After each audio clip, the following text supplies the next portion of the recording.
Good evening mga kabagsik. Ngayon tuturuan ko kayo para sa mga kababayan natin na gustong kumita ng legal naman at maayos na pamaraan. Antay lang tayo ng order.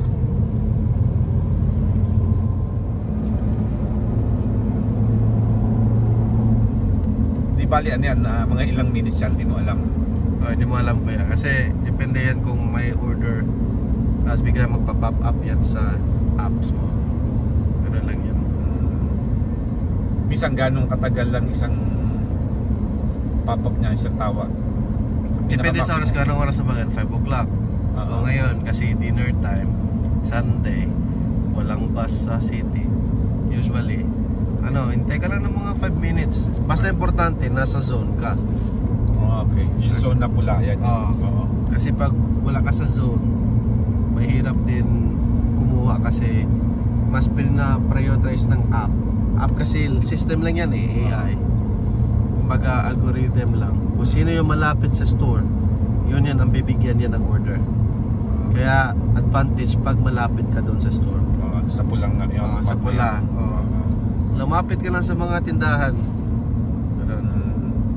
Ngayon meron tayong 2 minutes na pag-antay kasi galing din kami delivery. Papunta kami din sa red zone na yun para mag-antay ng isa pang pick up. Pag natin tayo sa zone, yun, may possibilities na madali na lang tayo makakuha ng order. Okay. Layo pa tayo sa zone. Ayun mga kabagsik, meron tayong ditong order, i-accept natin. Di bali isa ng ito yan. Sino order sa'yo? McDonald's. Okay. So, nandito ka na sa McDonald's din. Nasa McDonald's na din tayo. McDonald's sa harap. So, i-arrive store mo yan. Arrive store. Arrive mo yan. Tapos mo i-arrive, bibigyan ka ng pangalan ng customer. Okay. Tapos yung number sa baba, bibigay din order number. Tapos ngayon, papasok tayo sa McDonald's. Kukunin natin yung order. Tara, kunin natin. Samahan nyo kami mga kabagsik. Kaya papunta kami dito sa McDonald's, kukuha namin yung order.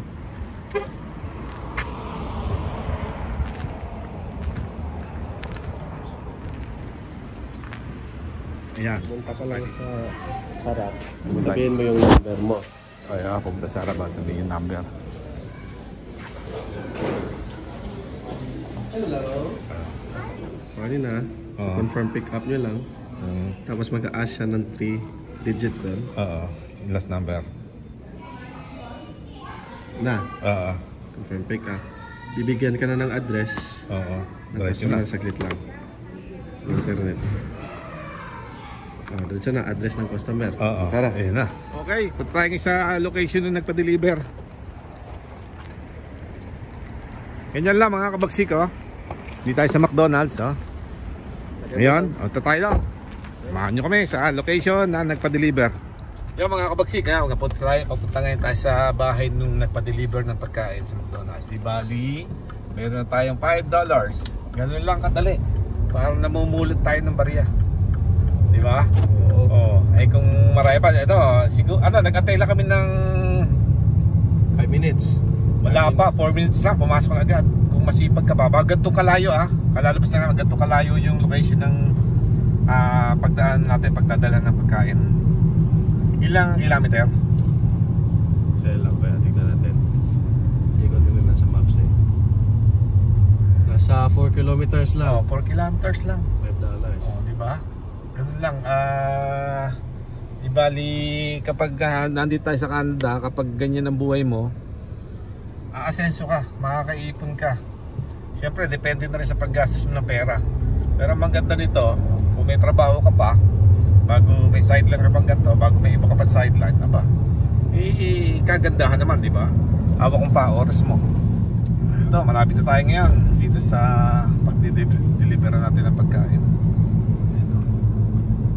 Di bali kanina, unang pick up, sumampol lang tayo, 15 minutes ago. Naka $13.75 tayo dollars. Ngayon, within 5 minutes interval, meron tayo nakuha uli sa McDonald's naman ay $5. Ganun lang, di bali pumapatak na. Yun, They added the following instructions. Leave at my door. Leave at lobby and message me you're here. Tayo lang tayo ng konti, malapit na.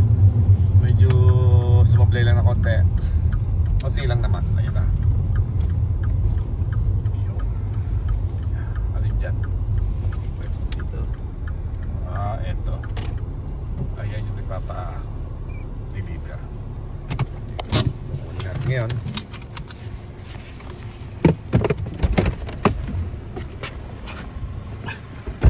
Yun, bago magko-confirm tayo. Dito pa sa loob. Maliit lang bago magko-confirm tayo.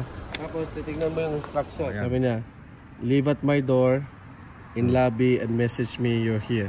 Okay, So, punta natin. doon tayo sa lobby. Ito yung Tapos yung bahay. address. Ito yung address. 355. Ngayon, 355. Ayan. Ay, 355 yan. Pick up mo lang yan. Tapos, gawin mo, complete delivery. Take mo photo. For evidence yan na na-deliver mo na.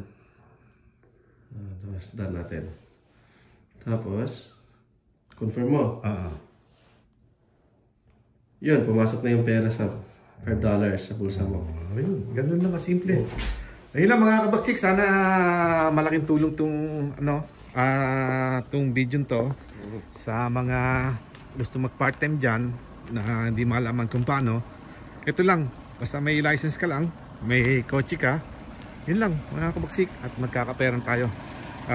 Yung mga pa $13 malaki yan, $5 pag inipon mo, billion yun. Yun lang mga kabagsik, maraming salamat. Sana way maraming natutunan at maraming natulungan sa video to.